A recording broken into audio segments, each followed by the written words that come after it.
Okay, there we go. Hans plays it reluctantly. The black rook is super active behind. The black king will guard one pawn. The black rook will go hunting of another. So I'm slightly surprised. I thought Hans would keep them on.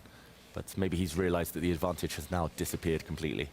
And Sam's definitely got to be feeling the relief. I mean, he's just survived an entire nightmare of an endgame, you know.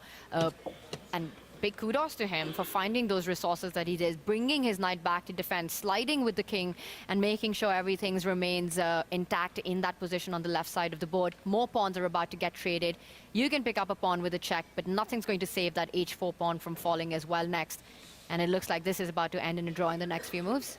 It'll be rook and one against rook and one. And yeah, when it's level pawns in rook end games, you need something special to be able to win. Here, you just don't have that. And here we go. The game will soon fizzle out. The white b pawn, and it's actually the worst pawn to have because the black king will never, ever be booted out of the way in front of it.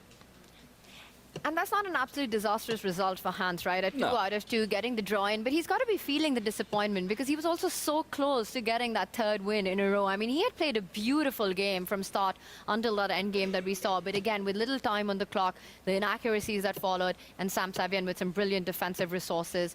And there we have it. We'll see more checks coming. There was a checkmate and one idea on the board. So black driving Hans's king away. And you could also give up the h-pawn. This is the perfect defensive structure, the perfect defensive setup that Sam Sevian's taken. It's called the Philidor defense. The Philidor defense, that means you cut off the white king from advancing further.